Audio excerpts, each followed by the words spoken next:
Imaginez, vous vivez à 10 km de votre travail, mais votre véhicule devient soudainement interdit.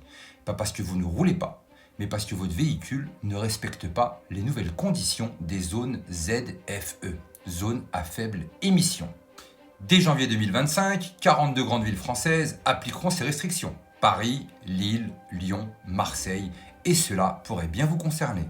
Et attention, ce n'est que le début. Des discussions sur un pass carbone pour limiter vos déplacements sont déjà en cours. Mais où est notre liberté dans tout ça? Mais alors c'est quoi une ZFE? Une zone où vos véhicules jugés trop polluants sont restreints ou interdits. En théorie, c'est pour améliorer la qualité de l'air et promouvoir des transports plus propres. En pratique, c'est une véritable galère pour des milliers de Français. Le gouvernement utilise un système de vignettes critères pour classer vos véhicules en fonction de leur niveau de pollution.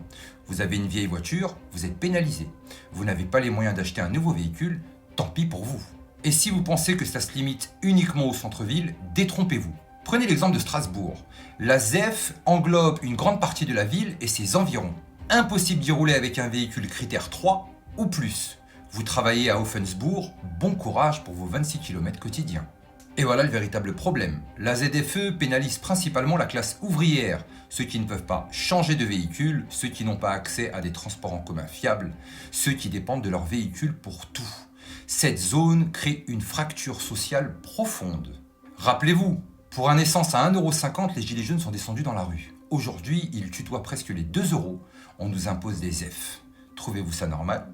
Pendant ce temps, nos élus continuent de se servir. Prenons l'exemple d'Anne Hidalgo qui a fait exploser son hors forfait pour son voyage à Tahiti à plus de 30 000 € payés par vos impôts.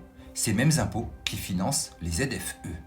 Et pendant qu'on parle d'écologie, le gouvernement laisse sans droit de manifester les agriculteurs et nous impose toujours des restrictions toujours plus absurdes. Et voilà la suite, le pass carbone. Une idée déjà évoquée dans plusieurs rapports. Une application numérique qui permet de surveiller vos émissions de CO2 et limiter vos déplacements. Vous prenez trop souvent la voiture ou l'avion? Vos déplacements seront limités. Pendant ce temps, nos élites ne seront aucunement impactées. Aujourd'hui, ce sont les ZFE. Demain, le pass carbone. Et après-demain, quoi? Une vie de contrôle total? Mais alors, la ZFE, le pass carbone, est-ce vraiment pour l'écologie ou pour mieux nous contrôler? Les discours sur le climat sont-ils sincères ou servent-ils un agenda politique?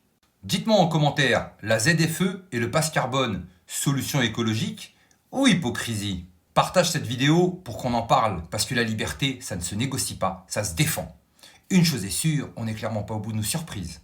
Prenez soin de vous. Et je vous dis à très bientôt.